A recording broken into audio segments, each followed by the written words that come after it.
उत्तराखंड के हल्द्वानी में मल्लिकार्जुन खड़गे कांग्रेस के राष्ट्रीय अध्यक्ष सभा लेने पहुंचते हैं। उस दौरान रैली में शामिल होते हैं, जिसके बाद भारतीय जनता पार्टी के कुछ कार्यकर्ता वहां पर पहुंचकर गंगा जल छिड़ककर शुद्धिकरण करते हैं। उस शुद्धिकरण के विरोध में आज प्रदेश स्तरीय कांग्रेस पार्टी आज राजीव गांधी चौक पे धरना देती है। उसके बाद अंबेडकर चौक यानी कि कलेक्ट्रेट चौक तक पदयात्रा निकाली और लगातार विरोध जताए।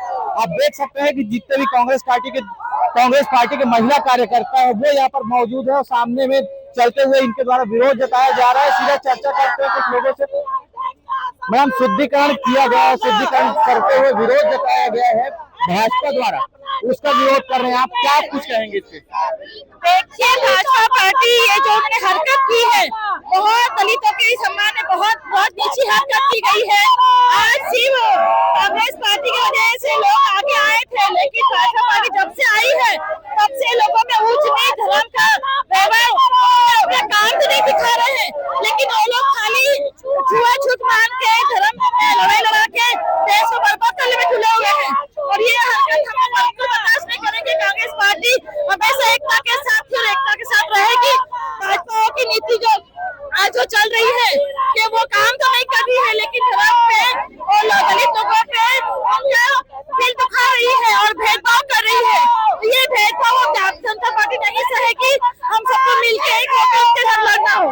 निश्चित भेदभाव का गंभीर आरोप लग रहा है। भेदभाव का आरोप इसलिए लग रहा है क्योंकि जो कांग्रेस के राष्ट्रीय अध्यक्ष मल्लिकार्जुन खड़गे वो दलित समाज से आते हैं और इसी कारण कहा जा रहा है कि क्या दलितों के ऊपर भेदभाव किया जा रहा है, उनके साथ छुआछूत जैसे जो रूढ़िवादी परंपरा है उसको अपनाते हुए इस तरीके की हरकत की जा रही है। इन तमाम बातों को लेकर कहा जा रहा है। भैया, ये बताइएगा कि आज विरोध कर रहे हैं, दलितों के साथ छुआछूत का आरोप लगा रहे हैं, क्या लगता है कि भाजपा पार्टी इसको बढ़ावा दे रही है? देखिए, आजादी के इतने सालों बाद भी भारतीय जनता पार्टी कभी हिंदू मुसलमान पर लड़ती है, कभी दलित और अलग दीगर जातियों पर लड़ाई लड़ती है, और बड़े शर्म की बात है। मल्लिकार्जुन खड़गे जी इस देश की राज्यसभा के विपक्ष के नेता हैं, साथ ही साथ देश के वरिष्ठ नेता हैं, कांग्रेस पार्टी के अध्यक्ष हैं।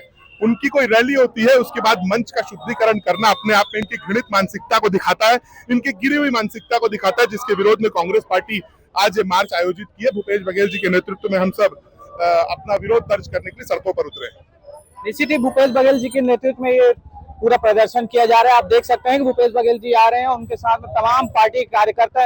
80 सालों में जो हमने कमाया था, भारतीय जनता पार्टी उसको मिटाने की कोशिश कर रही है। खड़गे जी कांग्रेस के राष्ट्रीय अध्यक्ष हैं, दलित समाज से आते हैं। उन्होंने एक मंच पे भाषण दिया, तो उस भाषण के बाद में जिस प्रकार से वहाँ पे मंच को धोने का काम किया गया, गंगा जल से उसको पवित्र करने का काम किया गया, हमें ऐसा लगता है कि पवित्र करने की आवश्यकता भारतीय जनता पार्टी के मानसिकता की है। बड़ी बात कहती है कि पवित्र भारतीय जनता पार्टी के मानसिकता को करने की आवश्यकता है और इन्हीं बातों को लेकर लगातार पद यात्रा आगे बढ़ रहा है। कलेक्ट्रेट चौक की ओर जा रहा है। ये सभी कार्यकर्ता यहाँ पर शामिल है, भूपेश बघेल जी भी शामिल है जो लगातार पीछे साथ में चल रहे हैं, उनका नेतृत्व चल रहा है, उनके साथ में अन्य कार्यकर्ता भी मौजूद है, तमाम लोग यहाँ पर हैं। देखिए, सबसे पहले तो हल्द्वानी में जो मामला हुआ है कि मल्लिकार्जुन खड़गे जी के कार्यक्रम के बाद वहां भाजपा के लोगों ने उस मंच का शुद्धिकरण किया, गंगा जल से धोया। ये एक उनकी विकृत मानसिकता को दिखाता है। न वो दलितों के साथ है, न वो अपने विपक्ष नेताओं का सम्मान करते हैं। और जिस प्रकार से सीबीआई ईडी का दुरुपयोग केंद्र सरकार कर रही है, कांग्रेस के लोगों को प्रताड़ित करने का काम कर रही है, उसकी भी हम घोर निंदा करते हैं। निश्चित ही लगातार भेदभाव का जो बात है वो सामने आ रहा है और उन्हीं को लेकर माफी मांगने का मांग भी किया जा रहा है और माफी यदि मांगा जाता है तो ये मामला शांत हो गया ऐसा कहा जा रहा है। लेकिन देखने वाली बात यह है, क्या माफी मांगा जाएगा या किस तरीके की ये बातें हैं वो सामने आएगी। फिलहाल आगे भी बातचीत करने का प्रयास करेंगे। गंगा जल छिड़क कर शुद्धिकरण करने का कोशिश कर रहा है, क्या कुछ कहेंगे? बिल्कुल निंदनीय है, हम उसकी निंदा करते हैं। ईडी द्वारा लगातार छापा मारा जा रहा है, रामगोपाल जी को गिरफ्तार किया गया है। देखिए, ये राजनीतिक द्वेषवश किया गया कार्रवाई है, इसका हम विरोध करते हैं। आगे क्या और रणनीति रहेगा? लगातार हमारा विरोध जारी रहेगा।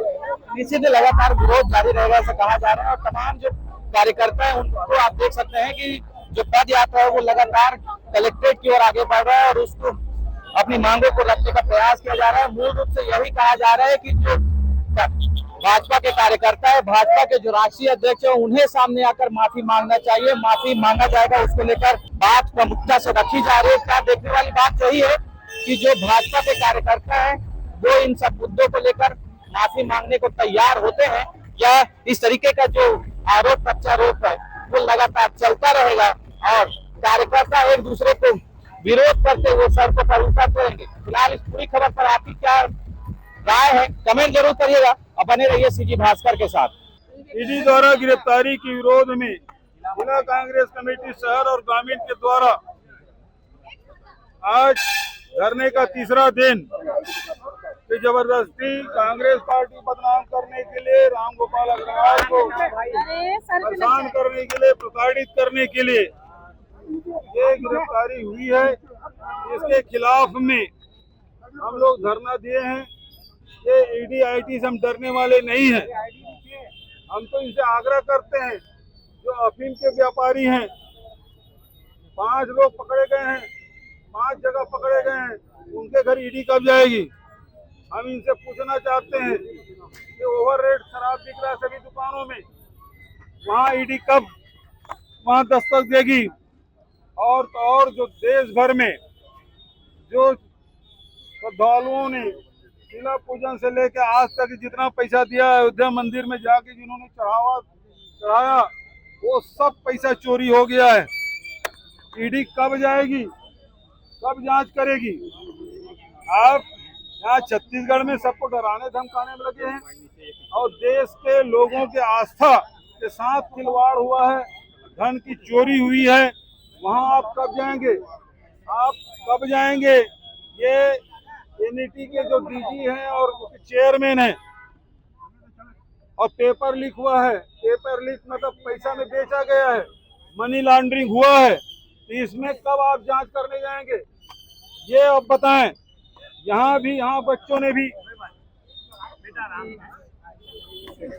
नीट के एग्जाम दिए, पेपर लीक के कारण से इनका भी भविष्य बर्बाद हुआ। उनके खिलाफ कब जांच करेंगे?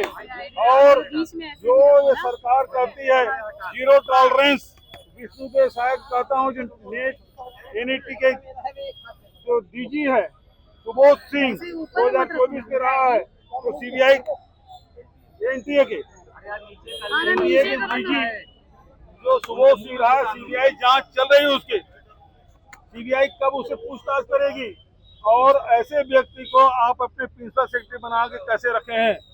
सवाल इस बात का है कि ये लूट रहे हैं पूरे छत्तीसगढ़ को, पूरे देश को, ये देश देख रहा है। ये चंदा चोरी पर अब तक कार्रवाई नहीं हो पाई है। दूसरी बात, मल्लिकार्जुन खड़गे हमारे राष्ट्रीय अध्यक्ष हैं। इस मंच पे उन्होंने भाषण दिया, भारतीय जनता पार्टी के समर्थकों ने उसे गंगा जल से धोया है। संविधान हमें बराबरी का अधिकार देता है। ये जो मानसिकता है इनकी, इसकी हम निंदा करते हैं और इन लोगों से कहना चाहते हैं, आप बस में यात्रा न करें, ट्रेन में यात्रा न करें, प्लेन में यात्रा न करें। पता नहीं उस जिस सीट में आप बैठ के यात्रा कर रहे हैं, पता नहीं कब कौन सा दलित उसमें बैठा रहा होगा। आपको यात्रा नहीं करनी चाहिए, आपको तो अनाज वितरण नहीं करना चाहिए, क्योंकि एसटी एससी ओबीसी के लोग अनाज उपजाए हैं, वो आपके किचन तक जा रहा है, उसी भोजन कर रहे हैं। आप भ्रष्ट हो जाएंगे, आप भोजन भी ना करें, आपको इलाज भी ना कराएं, क्योंकि पता नहीं किसका ब्लड आपको चढ़ाया जा रहा है। इलाज भी आपको नहीं कराना चाहिए। आप इस मानसिकता के देश से माफी मांगना चाहिए। नितिन नवीन को भी माफी मांगना चाहिए, प्रधानमंत्री को माफी मांगना चाहिए। भैया, चंदा चोरी मामले में अब तक किसी को जेल अब तक नहीं हो पाई है। चंदा चोरी मामले में अब तक किसी को जेल नहीं हो पाई है, क्या कुछ कहना चाहिए? क्योंकि चोर मौसेरे भाई बचाने की कोशिश इनके द्वारा की जा रही है। दूसरा होता तो एक आदमी कहने से आप रामगोपाल को गिरफ्तार कर लेते हैं, और यहाँ चढ़ावा चोरी हो गया, उसके बाद भी किसी खुलेआम घूम रहे हैं।